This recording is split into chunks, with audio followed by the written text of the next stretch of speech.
आज फिर मेरे चैनल में आपका स्वागत है। आज का टॉपिक है आशीर्वाद। अगर इसे पसंद आए तो प्लीज़ लाइक कीजिए और चैनल को सब्सक्राइब कीजिए। सुधा और आलोक की शादी को कुछ ही दिन हुए थे।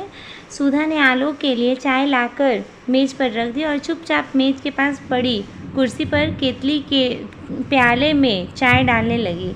आलोक ने सुधा के झुके हुए चेहरे पर दृष्टि डाली। लगता था वह अभी अभी रोकर उठी है। आलोक रोजाना ही सुधा को उदास देखता था। वैसे सुधा रोती बहुत कम है। वह समझता है कि सुधा के रोने का कारण क्या हो सकता है, इसलिए उसने पूछा नहीं। उसने कोमल स्वर में पूछा, माँ और पिताजी ने चाय पी ली? नहीं। सुधा के स्वर में हल्का सा कंपन था। क्यों? माँ जी कहती है कि उन्हें इस कदर थकावट महसूस हो रही है कि चाय पीने के लिए बैठ नहीं सकती और पिताजी को चाय नुकसान करती है, तो पिताजी को दूध दे देती ले गई थी, किंतु उन्होंने कहा कि दूध उन्हें हजम नहीं होता। आलोक चाय का प्याला हाथ में लेकर माता पिता के कमरे की ओर जाने लगा। सुधा धीरे से बोली, पहले आप चाय पी लेते, तब तक उनकी थकान भी कुछ कम हो जाती। तुम पियो, मेरे इंतज़ार में मत बैठी रहना। माँ को चाय पिलाकर अब भी आता हूँ।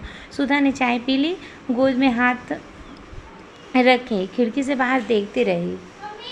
सुधा के पिता एक सफल डॉक्टर थे, पर उनकी सबसे बड़ी कमजोरी यह थी कि वे किसी को कष्ट में नहीं देख सकते थे। जब भी कोई निर्धन बीमार उनके पास आता तो वो उससे फीस का जिक्र तक नहीं करते, बल्कि उल्टी उसे फल व दवाइयाँ के लिए कुछ पैसे अपने पास से दे देते।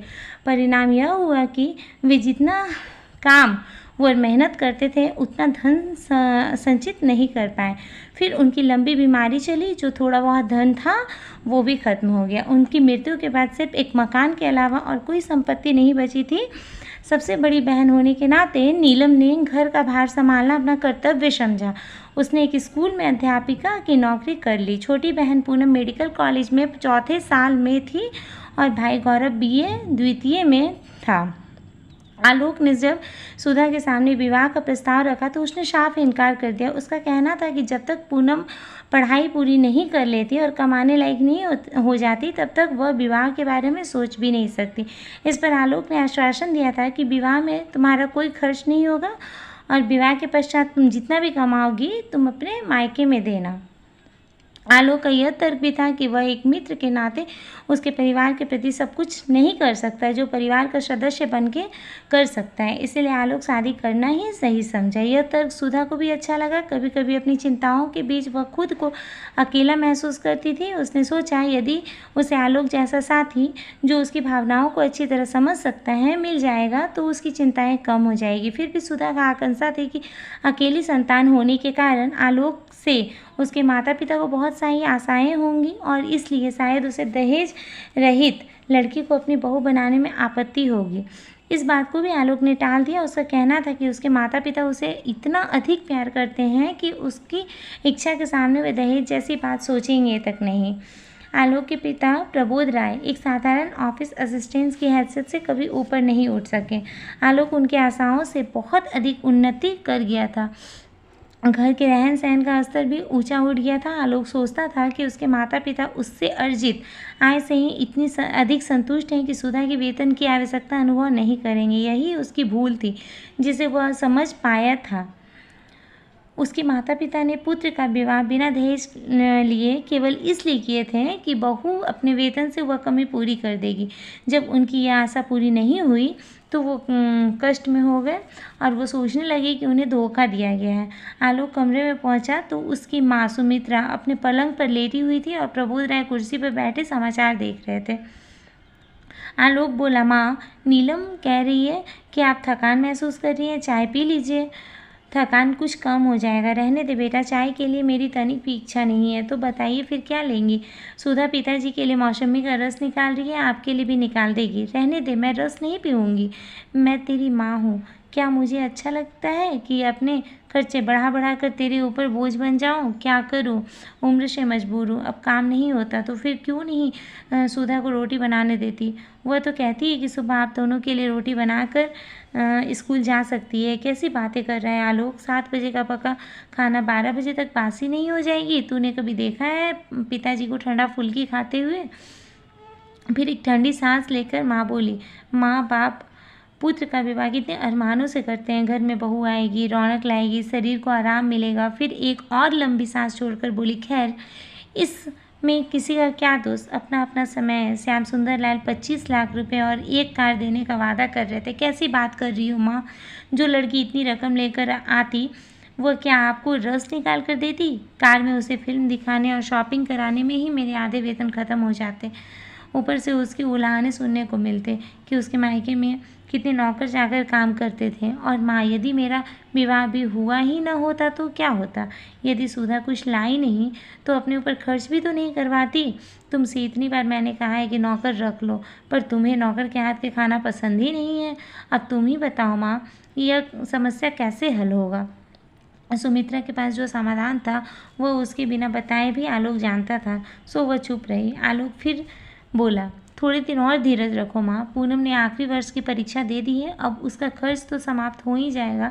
गौरव भी 1-2 वर्ष में योग्य हो जाएगा और उसके साथ सुधा का उस उत्तरदायित्व भी खत्म हो जाएगा। वह नौकरी छोड़ देगी। अरे, एक बार नौकरी करके कोई छोड़ता है? फिर वह इसीलिए धन जमा करती रहेगी कि बहन का विवाह करना है। आलोक हंसकर बोला, इतनी दूर की चिंता आप क्यों करती हो माँ? पूनम डॉक्टर बनकर स्वयं अपने विवाह के लिए बहुत धन जुटा लेगी। तुम्हें तो चिंता फालतू में है। तेरे अकेले के ऊपर इतना बोझ है। मुझे तो छोड़ो, इन्हें तो फल इत्यादि मिलने ही चाहिए, नहीं तो शरीर कैसे चलेगा? तभी सुधा 2 ग्लासों में मौसमी का जूस लेकर कमरे में आई।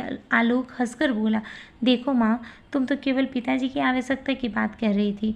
सुधा तो तुम्हारे लिए भी जूस लेकर आई है, अब पी लो। सुधा ने इतने स्नेह से निकाला है, नहीं पियोगी तो उसका दिल दुखेगा। इस प्रकार की घटनाएं अक्सर होती रहती थी। माँ का जितना असंतोष बढ़ता आलोक की पत्नी के प्रति, उतना ही मान और अनुराग। विवाह के पश्चाताप सुधा ने एक बार भी सुना कर नहीं कहा कि आलोक ने उसे जो आश्वासन दिए थे वे निराधार थे। उसने कभी यह नहीं कहा कि आलोक के माता पिता की तरह उसके माता पिता ने भी उसे योग्य बनाने में उतना ही धन खर्च किया है। तब क्या उसका उनके प्रति इतना भी कर्तव्य नहीं है कि वह अपने बहन भाई को उस योग्य बनाने में सहायता करे? वह तो अपने सास ससुर को संतुष्ट करने में किसी प्रकार की कसर नहीं छोड़ती है। कभी उसने पति से कोई स्त्री सुलभ मांग नहीं की। अपने मायके से जो साड़ियाँ लाई थी अब भी उन्हें ही पहनती, पर उसके माथे पर शिकन तक नहीं आती थी। सुधा ने सरलता से परिस्थितियों से समझौता कर लिया। उसे देख आलोक उससे काफ़ी प्रभावित था। यही बात वह अपने माता पिता को समझाने का प्रयत्न करता था, किंतु वे तो जैसे समझना ही नहीं चाहते थे। वे घर के खर्चों को लेकर घर में एक अशांत वातावरण बनाए रखते, केवल इसीलिए कि वे बहू को यह बतलाना चाहते थे कि वह अपने बहन भाई के ऊपर जो खर्च करती है वह उसके अधिकार में नहीं है। सुधा स्कूल के लिए तैयार हो रही थी। उसे सास की पुकार सुनाई दी तो बाहर निकली। पड़ोस के 2 लड़के ने उन्हें बताया कि प्रबोध राय जब अपने नियम के अनुसार सुबह की सैर के बाद घर लौट रहे थे, तब एक स्कूटर वाला उन्हें धक्का देकर भाग निकला और वे सड़क पर गिर पड़े थे। नीलम तुरंत घटना स्थल पर पहुंची। ससुर बेहोश पड़े थे। सुधा कुछ लोगों की सहायता से उन्हें उठाकर घर लाई। उसने जल्दी से पूनम को फ़ोन किया। पूनम ने कहा कि वे चिंता न करें, वो जल्दी ही एम्बुलेंस लेकर आ रही है। सुधा ने छुट्टी के लिए स्कूल फ़ोन कर दिया और घर आकर अस्पताल के लिए ज़रूरी सामान रखने लगी। तभी पूनम आ गई। जितनी तत्कालीन चिकित्सा करना संभव था उसने की और उन्हें अस्पताल ले गई। पूनम अपने स्वभाव और व्यवहार के कारण पूरे अस्पताल में सर्वप्रिय थी। यह जानकर कि उसका कोई निकट संबंधी अस्पताल में भर्ती होने आया है, उसके मित्रों और संबंधित डॉक्टरों ने सब प्रबंध कर दिए। घबराहट के कारण सुमित्रा को लग रहा था कि वह शक्ति रहित होती जा रही है। सारे अस्पताल में एक हलचल सी मची हुई थी। वह कभी सोच भी नहीं सकती थी कि कभी उसके रिटायर्ड पति को इस प्रकार का विशेष इलाज उपलब्ध हो सकेगा। बीच बीच में सुधा आकर सास को धीरज बांधने का प्रयत्न करती। आलोक ऑफिस के कार्य से कहीं बाहर गया हुआ था। सुधा ने उसे भी इस घटना की सूचना दे दी। गौरव समाचार पाते ही तुरंत आ गया था। दवाइयों के लिए भाग दौड़ वहीं कर रहा था। मदद के लिए उसके एक मित्र ने उसे अपनी एक कार दे दी थी। सुमित्रा ने कमरे के चारों ओर देखा। अस्पताल में इतना अच्छा कमरा तो काफ़ी महंगा पड़ेगा, जब उसने अपनी शंका व्यक्त की तब गौरव बोला, माँ जी, आप 2 बेटों की माँ हो कर खर्च की चिंता क्यों करती हो? मेरे होते यदि आपको किसी प्रकार का कष्ट हो तो मैं बेटा होने का अधिकार कैसे पाऊंगा? सुधा हंसकर बोली, माँ जी, आप इसने पिताजी को अपना रक्त दिया है ना, इसीलिए यह बढ़ बढ़कर आपका बेटा होने का दावा कर रहा है। यह सुन सुमित्रा की आंखें छलछला गई। वे सोच रही थी कि यदि सुधा ने बहन की पढ़ाई में सहायता न की होती तो क्या पूनम डॉक्टर होती? क्या उसके पति को ये सुविधाएं मिल पाती? श्याम सुंदर लाल का पुत्र क्या अपनी बहन को दहेज के बाद उसके ससुर को खून देने की बात सोचता? प्रमोद राय जब घर आए तब तक सुमित्रा की मनोस्थिति बिल्कुल बदल चुकी थी और सारी कमजोरी भी गायब हो चुकी थी। रात को पति को जल्दी भोजन करा के वे सुधा के लिए कार्डिगन बुन रही थी। तभी उन्हें गौरव के आने की आवाज़ सुनाई दी। प्रसन्नता से उनका मुख उज्जवल हो गया। गौरव ने एक डब्बा लाकर उनके पैरों के पास रख दिया और पूछने पर बोला, माँ जी, मैंने एक पार्ट टाइम जॉब किया है, पहला वेतन मिला तो आपसे आशीर्वाद लेने चला आया।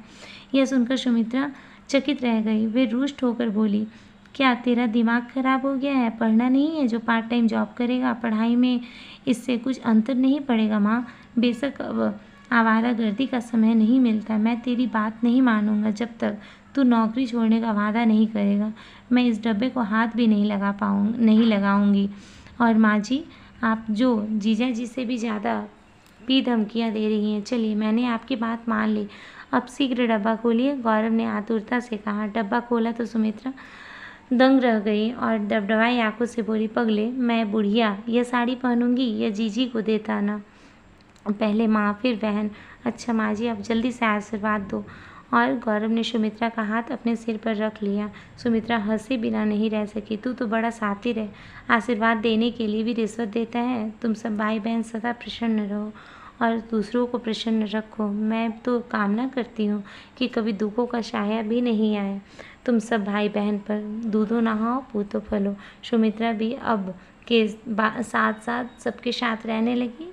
मेरी स्टोरी अगर थोड़ी सी भी पसंद आए तो लाइक कीजिए और ज़्यादा से ज़्यादा कमेंट कीजिए ताकि मैं मोटिवेट हो पाऊँ। धन्यवाद दोस्तों।